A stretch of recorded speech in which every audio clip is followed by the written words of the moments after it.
I was carrying a tray of appetizers toward the back patio when I heard my husband's voice cut through the evening air like a knife. This marriage is a complete joke. She's nowhere near my level. The sound of laughter erupted from his friends Ethan, Gabe, and Mark, all of them sitting on the furniture I had purchased, drinking the wine from my collection in the house I paid for. My hands trembled as I set the tray down on the kitchen counter, but I didn't walk away. I stood there frozen, listening to every poisonous word that poured from Leo's mouth. "I've been documenting everything," Leo continued, his voice dripping with satisfaction. "Photos, recordings, all showing how unstable she is. When I file for divorce next year, I'll have everything I need to prove she's incompetent. The company, the house, everything will be mine." The high fives that followed the celebratory clinking of glasses, the casual way they discussed destroying my life, it was like watching a horror movie, except I was the victim and this was real. Before I continue, let me ask you this. Have you ever trusted someone completely only to discover they were planning your destruction? If that question just hit you in the chest, hit that like button and subscribe because I'm about to show you how I turned this betrayal into a $12 million empire. Comment below. Would you have walked away that night or tried one more time? What I did next didn't just change my life, it destroyed his. Let me take you back to the beginning to show you how I ended up standing in my own kitchen, eavesdropping on my husband's plan to destroy me. 3 years earlier, I had been at the top of my game professionally, but completely naive when it came to love. I had built my digital marketing agency from nothing, working 16-hour days, sacrificing social life and sleep to create something meaningful. The company was thriving, pulling in steady revenue, and I was proud of what I had accomplished. Then Leo walked into my life at a networking event downtown, all charm and confidence, telling me about his startup dreams and his vision for changing the tech world. He was handsome in that effortless way some men are, with perfectly styled hair and an easy smile that made you feel like you were the only person in the room. When he talked about his app ideas and business ventures, he painted such vivid pictures that I could almost see them coming to life. He told me he was between projects, that he had sold his previous startup and was looking for the right opportunity to invest his time and energy. I believed every word, not because I was naive, but because he looked me in the eyes when he spoke, because his passion seemed real, because I wanted to believe that someone could see me as more than just my success.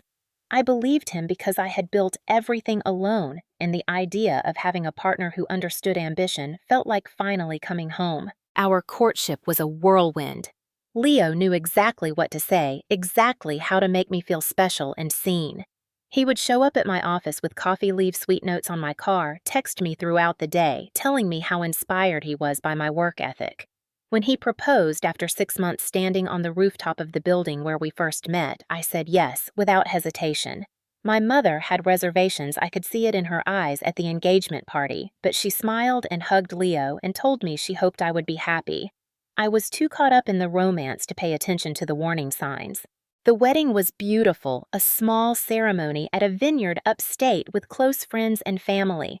Leo cried during his vows, promising to support my dreams and build a life together as equal partners. I felt like the luckiest woman alive. The honeymoon period lasted about 3 months. It started small, so small I barely noticed at first. Leo mentioned that his investor meeting had fallen through and he needed a small loan to keep his app development going. $5,000, he said, just until his next funding round came through.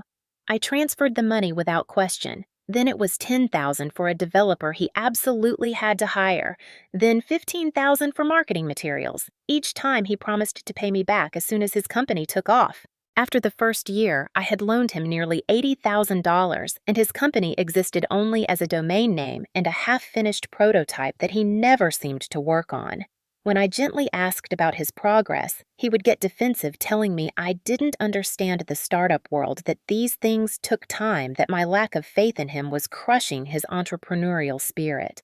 I found myself apologizing, feeling guilty for not being supportive enough. Meanwhile, my own company was growing. I landed a major contract with a healthcare network that needed a complete digital overhaul. The project was worth $200,000 and would establish us as a serious player in the industry.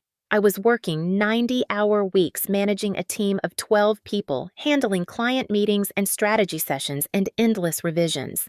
Leo, on the other hand, seemed to spend most of his days at the gym or at coffee shops with his friends Ethan, Gabe, and Mark. I bought our house a beautiful 4-bedroom colonial in a neighborhood I had always dreamed of living in. Leo picked it out, said it was perfect for entertaining clients and hosting the dinner parties that would help us network. I paid the down payment, took out the mortgage in my name, and furnished it with money from my business account. Leo said his funds were tied up in investments and he would contribute once they matured. They never did. The Thursday dinner parties became a weekly tradition. Leo insisted on them, said they were essential for building relationships in the business community. I would spend my entire Thursday preparing shopping for expensive ingredients, cooking elaborate meals, setting a perfect table, all while managing my company's operations from my laptop between courses. Leo and his friends would arrive around 7, and I would serve them like hired help while they discussed their big plans and startup ideas that never materialized into anything real. I started to feel invisible in my own home. Leo would introduce me to his friends as his wife, never mentioning my company or my achievements. When I tried to join their conversations offering insights from my actual business experience, Leo would pat my hand and change the subject. His friends treated me with polite indifference like I was the furniture present but not worth acknowledging. Ethan was the quietest of the group, always seeming uncomfortable during Leo's more aggressive rants. Gabe was loud and obnoxious, constantly making jokes at his wife Chloe's expense. Mark was calculating and cold, the kind of person who viewed every interaction as a transaction. Together, they formed an echo chamber where Leo's delusions of grandeur were constantly reinforced and amplified. 2 years into our marriage, I realized I had become a walking ATM machine. Leo had access to one of my credit cards for emergency expenses, which somehow included designer clothes, expensive dinners at restaurants I was never invited to, and bar tabs that regularly exceeded $500. When I suggested maybe we should create a budget, Leo exploded. He accused me of being controlling, of trying to emasculate him, of not understanding that he needed to maintain a certain image for his business prospects. I backed down, as I always did. I told myself that marriage was about compromise, about supporting your partner through difficult times, about believing in someone even when the evidence suggested you shouldn't. I told myself that Leo's startup would eventually succeed and everything would balance out. I told myself I was being impatient and unsupportive and that I needed to be a better wife. My team at work started to notice changes in me. Jessica, my operations manager, who had been with me since the beginning, pulled me aside one day and asked if everything was okay at home. I lied and told her everything was fine, that I was just stressed about the new client projects. But Jessica was perceptive, and I could see the concern in her eyes, even as she nodded and went back to work. The breaking point came on that Thursday evening, 3 years into a marriage that had slowly drained me of my confidence, my savings, and my sense of self-worth. I had prepared another elaborate dinner this time, featuring a rack of lamb that had cost me $200 paired with a wine that Leo had insisted we needed to impress his friends. I was exhausted, having pulled an all-nighter to finish a presentation for a client, but I plastered on a smile and played the perfect hostess. As I carried the trays of appetizers toward the patio, I heard Leo's voice through the glass door. Something in his tone made me stop, made me stand there in the darkening kitchen and listen. "This marriage is a complete joke," he said, and his words hit me like a physical blow. "She's nowhere near my level. I mean, she runs a decent little company, but she has no vision, no real ambition. She's content being small-time." Ethan murmured something I couldn't hear, but Leo laughed and continued. "I've been planning my exit strategy for months. Next year I'll file for divorce. But here's the brilliant part. I've been documenting everything. Every time she gets upset, every time she cries, every time she questions me, I've been recording it, photographing it, creating a paper trail that shows she's emotionally unstable. With the right lawyer, Derek Polson, he's a shark. I can argue that she's incompetent to run the company. I can claim that I've been the real brains behind the operation, that she's just been the face while I've done the actual strategic work." My vision blurred as the tears filled my eyes, but I kept listening, needing to hear all of it. "Once I have control of the company," Leo continued, "I'll restructure everything, bring you guys in, and we'll rebrand. Mark's already been working on the corporate structure for Leo Ventures. We've been identifying which clients and employees are worth keeping. Anya's built a nice little foundation for us to take over." "What about Anya herself?" That was Gabe's voice. "What happens to her after?" Leo's laugh was cold and dismissive. Who cares? She'll probably move back in with her mother. Maybe she'll start another small business, something appropriately modest for someone with her limited capabilities. The point is, she'll be out of my way and I'll have everything she's built. It's perfect, really. She did all the hard work and I get all the reward. The sound of their glasses clinking in a toast, celebrating my impending destruction, snapped something inside me. The tray in my hands was no longer trembling. My vision cleared, sharpened by a fury so pure and cold it felt like ice in my veins. I set the tray down carefully on the counter, took a deep breath, and walked directly onto the patio. The conversation stopped immediately. 4 sets of eyes turned to look at me, and I watched the color drain from Leo's face as he realized what I must have heard. The moment stretched out silence, filling the space where their cruel laughter had been just seconds before. Why wait a year? I said, my voice steady and clear. Let's end this right now. Leo stood up, his mouth opening and closing like a fish out of water. Anya, I don't know what you think you heard, but I heard everything, Leo, every single word. I looked at each of his friends in turn, memorizing their guilty faces. I heard about Derek Polson. I heard about Leo Ventures. I heard about your plan to steal my company, my employees, my clients. I heard you call me incompetent and small time. I heard you toast to destroying my life. Haha, it's not what it sounds like.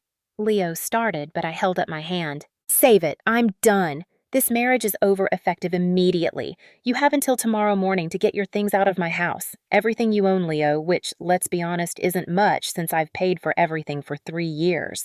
I turned to walk back into the house, but Leo grabbed my arm. You can't just kick me out. This is my home, too. I looked down at his hand on my arm, then back up at his face. Take your hand off me, now. Something in my voice must have conveyed how serious I was because he released me immediately. This house is in my name. The mortgage is in my name. Every piece of furniture, every dish, every towel was purchased with my money. You have contributed exactly nothing except debt and disappointment.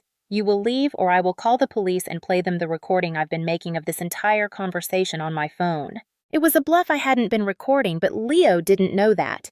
His face went from red to white in an instant. I walked into the house, leaving them sitting in stunned silence on my patio. I went straight to the bedroom, pulled out my largest suitcase, and began packing my essential documents, my laptop, my jewelry, and enough clothes for a week. My hands were steady now, my mind clear and focused in a way it hadn't been in years. I was done being passive, done being accommodating, done sacrificing myself for a man who saw me as nothing more than a resource to exploit. Leo burst into the bedroom 20 minutes later, Ethan and Gabe behind him. Mark had apparently decided to make himself scarce. Anya, please let's talk about this rationally, Leo said, his voice taking on that pleading quality he used whenever he wanted something from me. There's nothing to talk about, I said, continuing to pack. You made your intentions crystal clear. You've been planning to destroy me for months, maybe longer. You've stolen from me, lied to me, used me, and thought I was too stupid to notice or too weak to do anything about it. You were wrong on both counts. I didn't mean any of that, Leo said, moving closer. I was talking big in front of the guys. You know how it is, just guy talk trying to sound impressive. I stopped packing and looked at him directly. Guy talk. You discussed specific strategies to steal my company. You mentioned your lawyer by name. You outlined your entire plan. That's not guy talk, Leo. That's conspiracy, and it's probably fraud. I'm guessing Derek Polson doesn't know I'm aware of his involvement. I think I'll give him a call tomorrow and see how he feels about being recorded discussing illegal business practices. You can't do this, Leo said, and now his voice was taking on an edge of panic. I've invested 3 years in this marriage. Invested? I turned to face him fully. You've invested exactly nothing. I've invested $80,000 in your imaginary businesses. I've invested hundreds of thousands in this house and our lifestyle in supporting you while you pretended to build companies that never existed beyond a few half-hearted logo designs. I've invested my time, my energy, my patience, and my faith in someone who was planning to betray me from the start. The only thing you've invested is lies. Ethan spoke up from the doorway, his voice quiet. Anya, for what it's worth, I think what Leo's planning is wrong. I tried to tell him, but you didn't try hard enough to actually stop him or warn me, I said. You all sat there drinking my wine, eating my food, making plans to destroy my life, and not one of you thought to maybe give me a heads up. That tells me everything I need to know about all of you. I zipped my suitcase closed and pulled it off the bed. I'm going to a hotel. Leo, I want you out of this house by 10 a.m. tomorrow. I've already changed the passwords on all the financial accounts. I've already called the credit card companies to freeze the card you have access to. I'm meeting with a lawyer first thing in the morning, and trust me, they're going to be significantly better than Derek Polson. Do not make this harder than it needs to be. Leo's face twisted into something ugly. You'll regret this. You need me more than I need you. No, Leo. My voice was steady, cold, final. That's where you've always been wrong. You need me. You've always needed me. I was just too blind to see that I never needed you at all. I walked past all three of them, my head high, my steps sure. Down the stairs, through the foyer, out the front door. Leo's voice called after me, desperate pleading, but it sounded like nothing like wind, like noise that didn't matter anymore. I got into my car, the one I had paid for with money I had earned, and I drove away from the house I had bought, and the marriage I had fought so hard to save. 3 blocks away, something broke open inside my chest. Not pain this time, but release. The weight that had been crushing me for 3 years lifted all at once, and I had to pull over because my hands were shaking.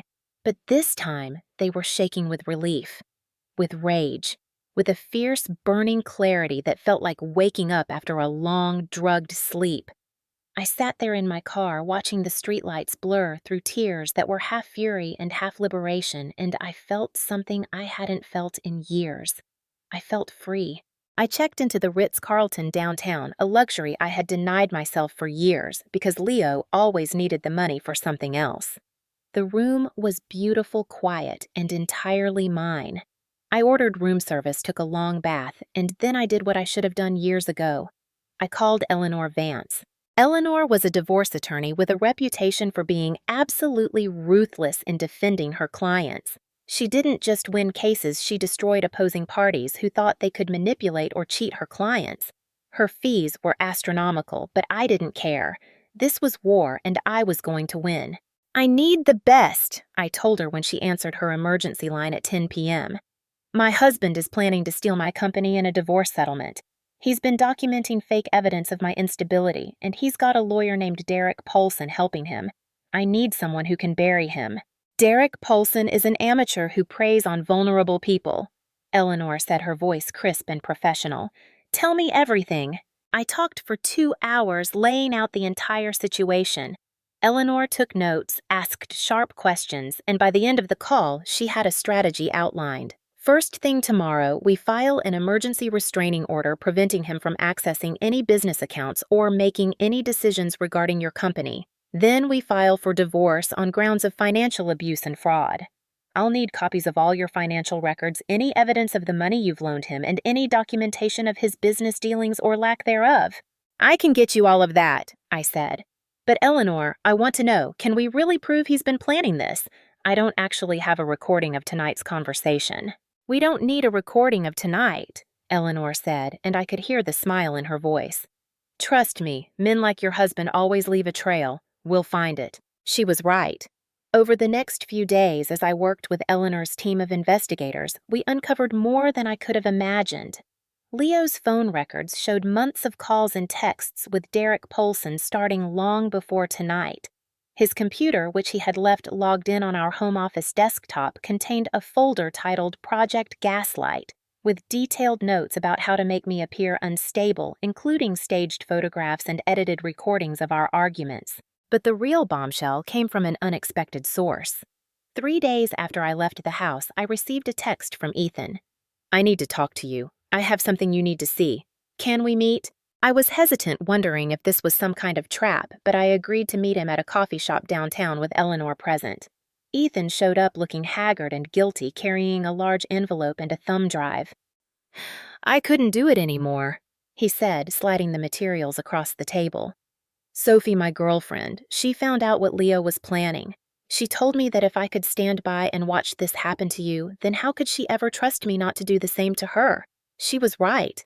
The envelope contained printouts of text messages from a group chat called Project Gaslight, where Leo, Mark, and Gabe had discussed their plans in detail.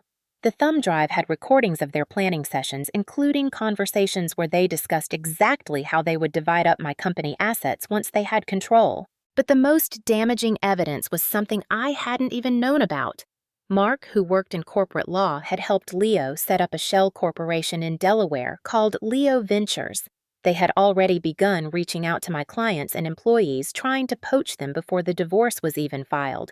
There were detailed notes about each employee's vulnerabilities, what offers might tempt them to jump ship, which clients were most likely to follow Leo to a new company. "How long has this been going on?"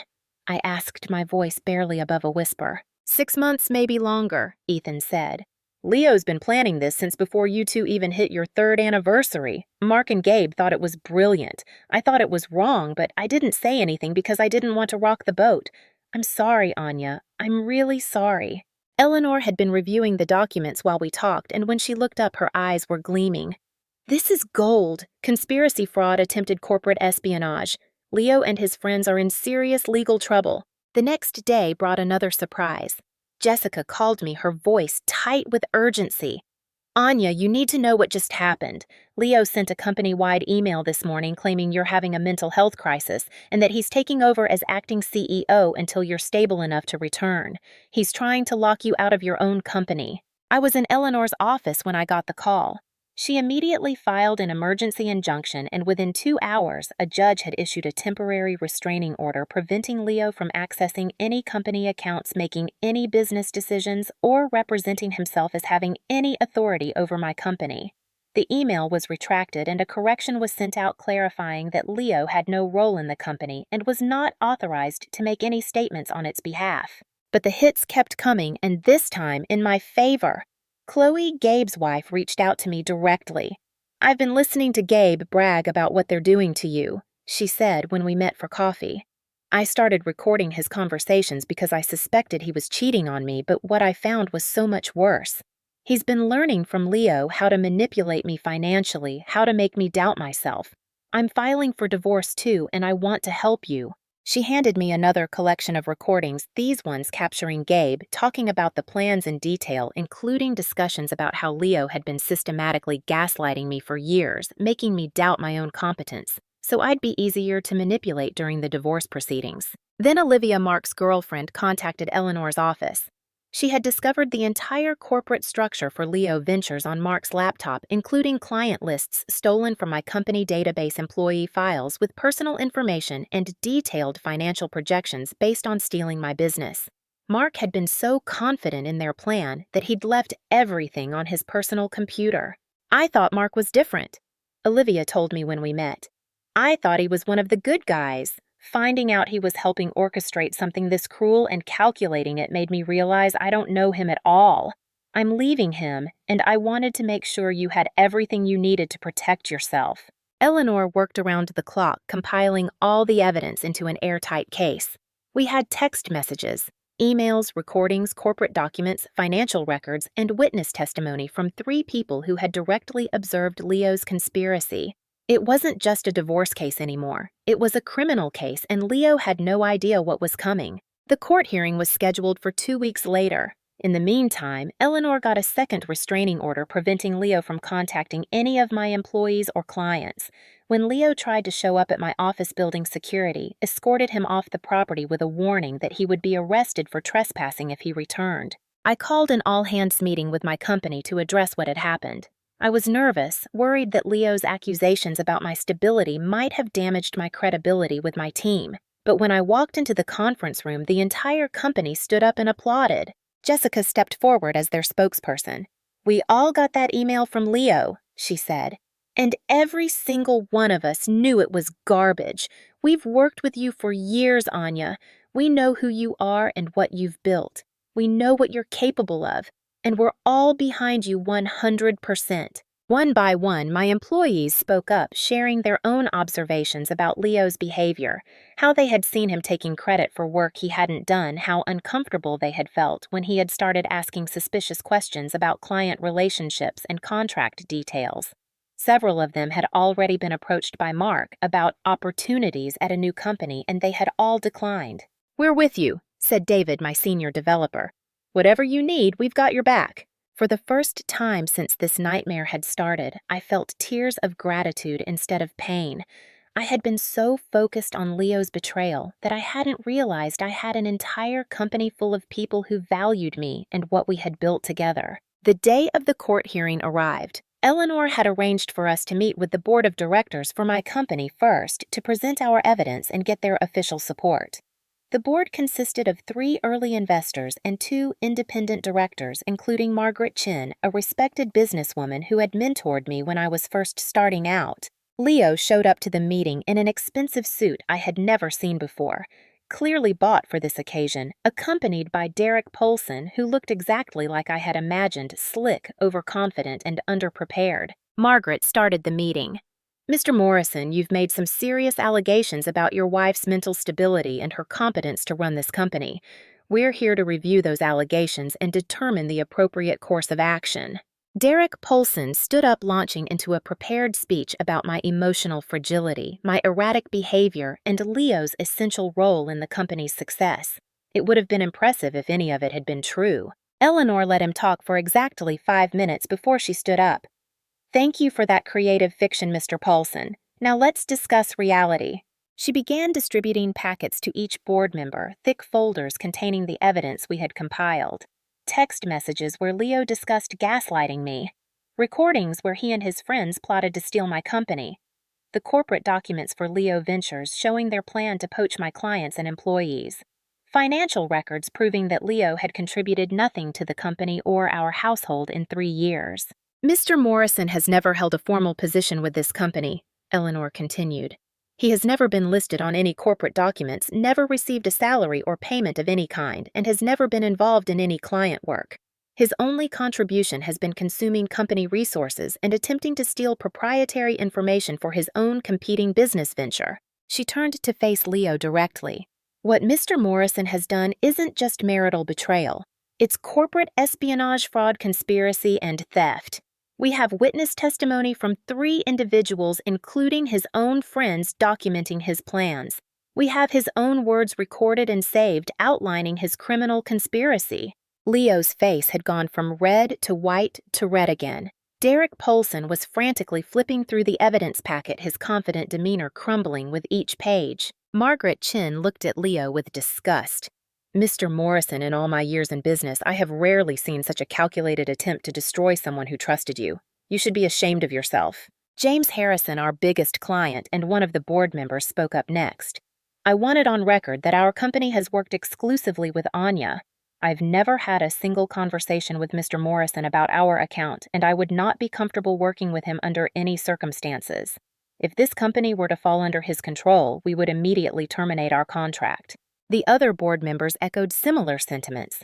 It was becoming clear that Leo had not a single ally in the room, and his fantasy about taking over my company was crashing down around him. The official divorce hearing later that day was almost anticlimactic. Eleanor presented our evidence to Judge Miller, a no-nonsense woman in her 60s who had a reputation for despising liars and frauds. Leo tried to present his case, but without any real evidence, and faced with overwhelming proof of his conspiracy, he crumbled. "Mr. Morrison," Judge Miller said, her voice cold, "I'm granting Mrs. Morrison's request for an immediate divorce on grounds of fraud and financial abuse. Furthermore, I'm issuing a permanent restraining order preventing you from having any contact with Mrs. Morrison's business employees or clients. Any violation of this order will result in immediate arrest." She looked at Leo over her reading glasses. "I'm also referring this case to the district attorney's office for potential criminal prosecution. What you've done here goes far beyond a marital dispute. You've engaged in conspiracy to commit fraud, and there will be consequences." Derek Polson tried to object, but Judge Miller cut him off. "Mr. Polson, I suggest you carefully review your own conduct in this matter. Conspiring with a client to defraud his wife could result in disbarment proceedings. You're dismissed." The divorce settlement was exactly what Eleanor had promised. Leo received nothing. Not $1 of alimony, not a stake in the company, not a piece of the house. He was awarded his personal clothing, the empty cryptocurrency wallet he had shown me once as proof of his business acumen, and the watch his grandfather had given him. Everything else stayed with me. I walked out of that courtroom feeling like I had been reborn. The weight that had been crushing me for 3 years was gone. I was free, truly free for the first time since I had said I do to a man who had seen me as nothing more than a mark. The aftermath was swift and devastating for Leo and his co-conspirators. Mark was fired from his law firm when the ethics committee learned about his involvement in Leo Ventures and his theft of my company's proprietary information. Gabe and Chloe's divorce proceeded quickly, with Gabe losing custody of their kids due to the recordings revealing his plans to manipulate Chloe financially. Ethan and Sophie got engaged, and Ethan sent me a heartfelt apology letter thanking me for inadvertently showing him what real integrity looked like. But Leo's downfall was the most spectacular. With no money, no prospects, and a growing reputation as a fraud and con artist, he was forced to move back to Buffalo, where his parents lived. I heard through mutual acquaintances that he was working at a failing startup, telling anyone who would listen about how he had built a successful company that his crazy ex-wife had stolen from him. No one believed him. Judge Miller had apparently witnessed Leo at a country club bar one evening, drunk and rambling about his imaginary accomplishments. She mentioned it to Eleanor, adding that it had only confirmed her decision to rule entirely in my favor. 6 months after the divorce was finalized, my company had grown by 40%. I launched a second business, a consulting firm that helped other businesses scale their digital presence. Forbes ran a feature story titled, "Anya Morrison from Betrayal to Building a $12 million Digital Empire." The article detailed my journey carefully, leaving out Leo's name, but making it clear that I had overcome significant personal and professional challenges to build something remarkable. The day the article dropped, I was shopping at Whole Foods, picking up ingredients for a dinner party I was hosting for potential investors. I was in the pasta aisle comparing different imported brands when I saw him. Leo was standing near the discount section comparing prices on marked-down pasta boxes. He looked smaller, somehow diminished in a way that had nothing to do with physical size. His clothes were off-brand, his hair needed cutting, and he had a defeated slump to his shoulders. He saw me at the same moment I saw him. I watched the recognition flash across his face, followed quickly by shame, and then a desperate attempt at dignity. He opened his mouth as if to say something, but I simply looked through him, my gaze sliding past as if he were invisible. I selected the most expensive pasta on the shelf, added it to my cart, alongside the imported olive oil and fresh truffles, and walked away. I didn't look back, didn't acknowledge him, didn't give him even a moment of my attention. He was irrelevant now, a footnote in my history, a cautionary tale about trusting the wrong person. I had spent 3 years of my life making myself smaller so he could feel bigger. I wasn't going to give him another second. That evening, I hosted my dinner party at the same upscale Italian restaurant where Leo used to entertain clients on my credit card. My guests were potential investors for a new venture I was launching, and the conversation was electric with possibility. Jessica was there now, promoted to COO with a significant equity stake in the company. David had become our CTO, leading a team of talented developers. We had built something real, something valuable, something that couldn't be stolen or diminished by someone else's greed. As we toasted to new beginnings, I thought about how close I had come to losing everything. If I hadn't walked onto that patio at exactly the right moment, if I hadn't heard Leo's true intentions, I might have continued enabling him for years. The betrayal had been devastating, but it had also been the catalyst that forced me to stop being passive in my own life. The holiday season brought unexpected peace. I hosted Christmas dinner at my house, the same house I had almost let Leo steal from me. My mother pulled me aside at one point, tears in her eyes. "I knew something was wrong," she admitted. "I saw how he diminished you, how you became quieter and less confident around him. But I didn't want to interfere. I thought maybe I was just being an overprotective mother. Sometimes we need to figure things out for ourselves," I told her, hugging her tight. "And sometimes the hardest lessons are the ones that change us the most." I gathered my family together, 3 generations of women who had each fought their own battles and survived their own challenges. My grandmother, who had divorced an abusive husband in the 1960s when divorce was still scandalous. My mother, who had raised 2 daughters alone after my father died. My cousins, each navigating their own complex lives. And Lily, my young niece, who had just won a coding competition and was considering a career in tech. "To the women who refuse to be diminished," I said, raising my glass. To the ones who fight back, who stand up, who refuse to accept less than they deserve.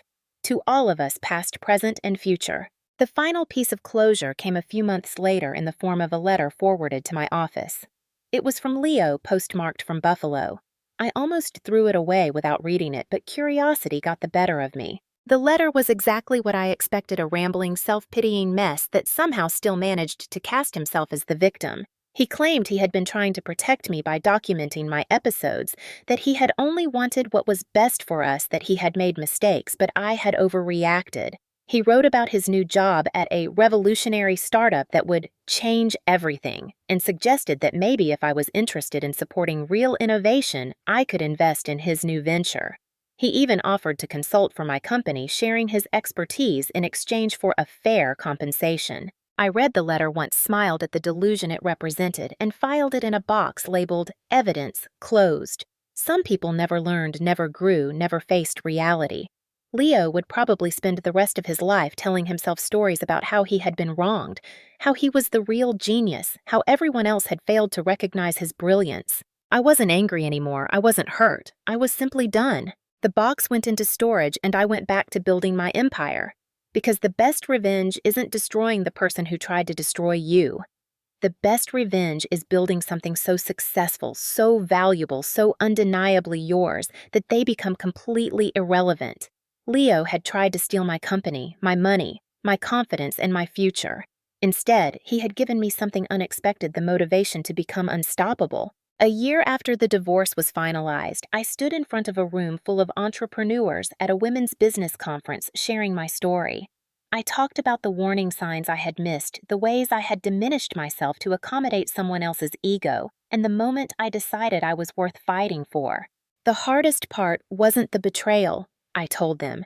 It was forgiving myself for accepting it for so long. But here's what I learned: you can't change the past, but you can absolutely change your future. You can decide right now that you deserve better. You can decide that your dreams matter, that your work matters, that you matter. And you can start building the life you want, not the life someone else thinks you should have. The standing ovation that followed brought tears to my eyes.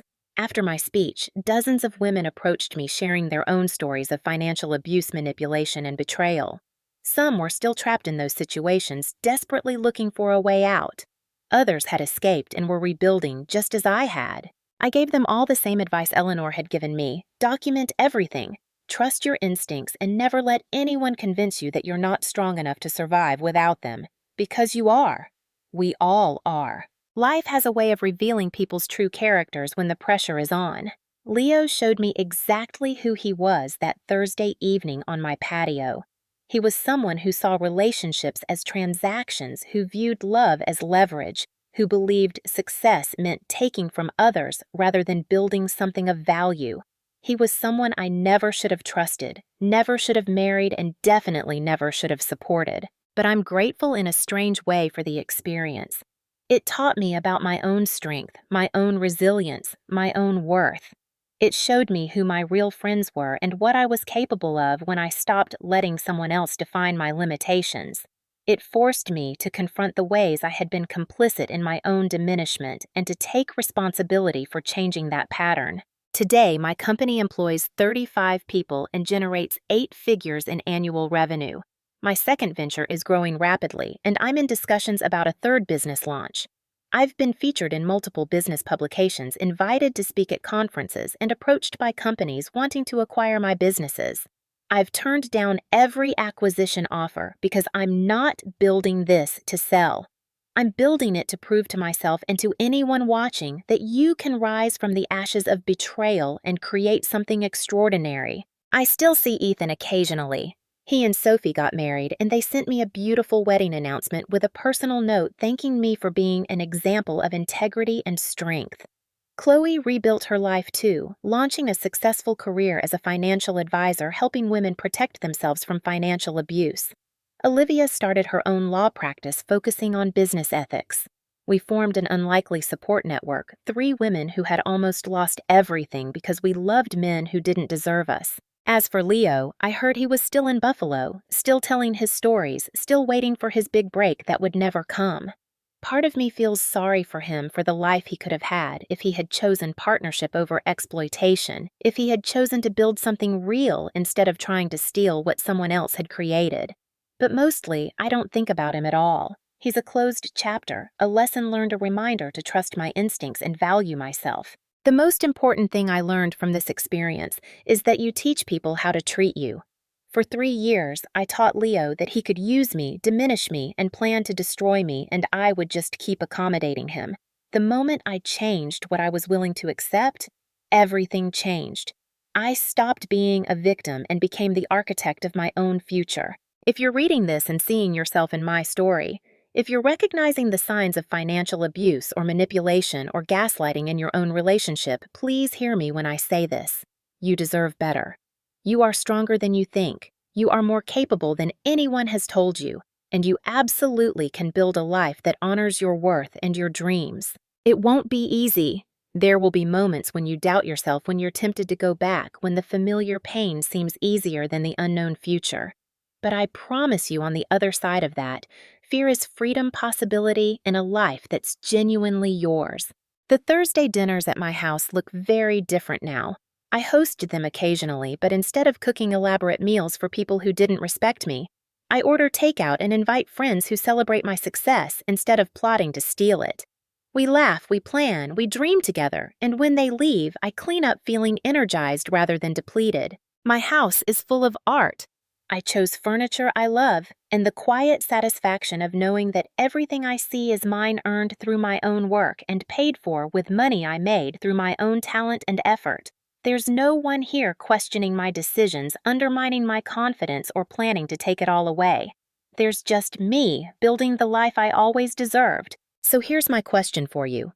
If you discovered that someone you trusted was planning to betray you, would you have the courage to walk away, even if it meant losing everything you thought you knew?